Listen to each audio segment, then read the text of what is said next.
इसकी जनता ने देखा था कि कैसे ईवीएम की मशीनें कूड़ेदान के डिब्बों में पाई जा रही थी। घासीराम साहब हमेशा ये कहते थे कि बैलेट और बुलेट दोनों समाज के लिए बहुत जरूरी है। तो भारतीय जनता पार्टी इस समय संविधान को ख़त्म करने में लगी हुई है। जो संविधान है वो कागजी रूप में चल रहा है, ज़मीनी रूप में उत्तर प्रदेश में इस समय कोई संविधान नहीं चल रहा है। इस समय में प्रदेश में समाजवादी पार्टी बहुत ही अच्छा प्रदर्शन करने वाली है और आदरणीय श्री अखिलेश यादव जी मुख्यमंत्री बनने जा रहे हैं। देखिए, अब जनता जवाब दे। वो तो 2022 के चुनावों में भाजपा के कई विधायक लाठी से रदेड़े गए थे। तो जनता तो हमेशा राजनीति करने का काम भारतीय जनता पार्टी करती है। लोगों मुल्क के हुक्मरानों ने जैसे मुल्क की तबाही करना शुरू करा है, वैसे ही जनता भी उनकी उल्टी गिनती शुरू कर देगी। और कर्नाटक में हमने अभी देख लिया है। कर्नाटक हमारे साथ मौजूद है समाजवादी पार्टी के जिला प्रवक्ता। तो हम इनसे जानना चाहेंगे कि अभी जो सरकार है, अभी ये जो चुनाव हुआ है, इसमें भी भाजपा सरकार की जो है पूरा बना हुआ है।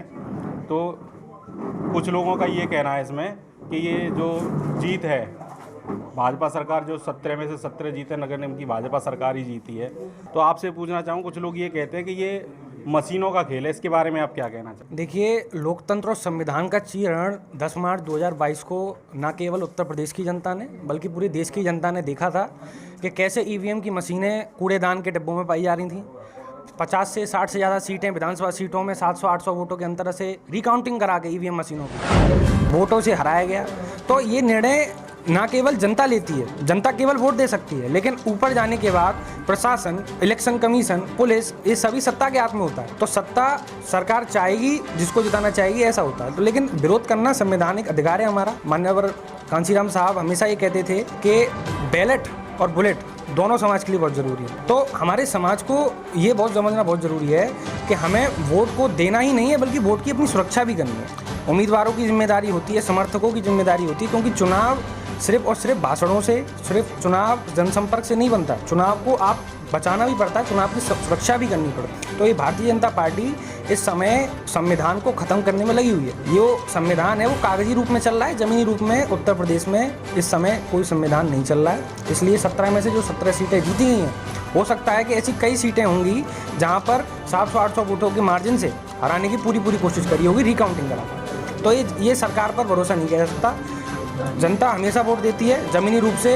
नगर परिषद में समाजवादी पार्टी की सीटों का कई इजाफा हुआ है और आने वाले समय में प्रदेश में समाजवादी पार्टी बहुत ही अच्छा प्रदर्शन करने वाली है और आदरणीय श्री अखिलेश यादव जी मुख्यमंत्री बनने जा रहे हैं। बिल्कुल आपकी बात से सहमत हूँ मैं, लेकिन जैसे कि मैं जानता हूँ कुछ नेताओं का ये कहना है कि जैसे आज़ाद समाज पार्टी है और भी पार्टियाँ हैं, वो जनता के बीच में नहीं जा रही हैं। उनका कहना है जनता के बीच में इसलिए नहीं जा रही है क्योंकि जनता उनसे खफा है, जनता उनको जवाब देगी। तो इसके बारे में क्या कहना चाहेंगे आप? देखिए, जनता हमेशा से भारतीय जनता पार्टी जिस तरीके से रोकना चाहूँगा, जिस तरीके से भाजपा सरकार है वो अपना पूरा प्रचार जिस तरीके से कर रही है, और वो कहती है कि वो जो और नेता हैं वो उस तरीके से नहीं जा रहे। क्यों नहीं जा रहे हैं? क्योंकि उनको कहीं ना कहीं डर है कि जनता उनको जवाब न दे।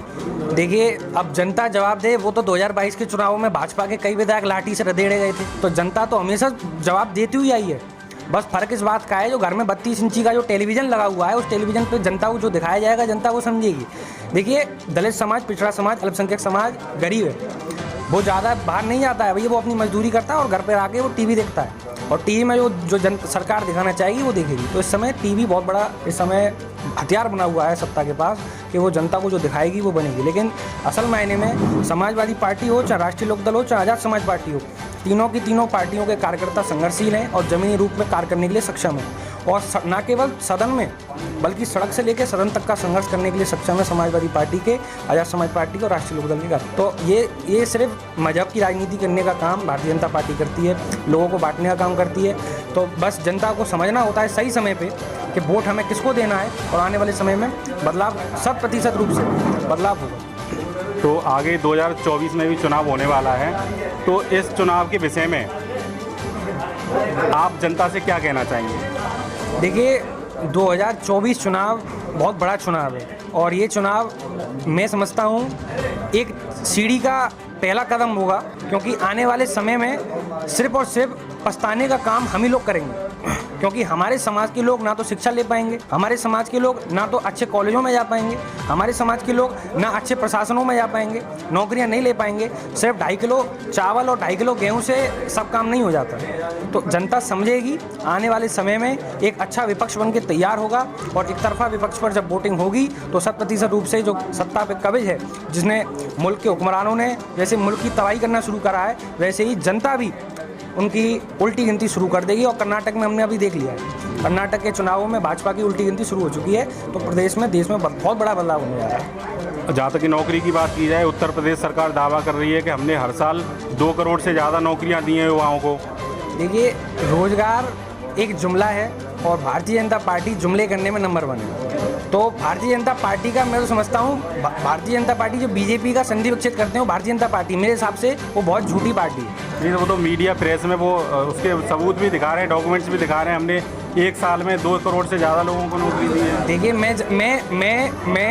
मैं भारतीय जनता पार्टी के समाजवादी लोग तो ये जानते हैं और जनता भी जानती है कि भाजपा के कितने कागज और भाजपा के कितने कागज सही हैं। ठीक है, तो ज़मीनी रूप से आप निकलेंगे, किसी भी गांव गली में निकल जाएंगे, आप कितने युवाओं से पूछेंगे, उन्हें रोजगार की जगह उन्हें धोखा मिला है। और हमेशा से रोजगार, देखिए इलाहाबाद में हमने देख लिया कई दफ़ा, इलाहाबाद में छात्र लोग अपने शिक्षा के लिए संघर्ष कर रहे थे तो उन्हें लाठियां दी गई, रोजगार नहीं दिया गया। तो भाजपा धोखा देने का काम करती है। देश का युवा शिक्षित है और आने वाले समय में अपनी शिक्षा का बल से वो बहुत बड़ा बदलाव करने जा रहा है। बहुत बहुत धन्यवाद हमारे चैनल को समय देने के लिए।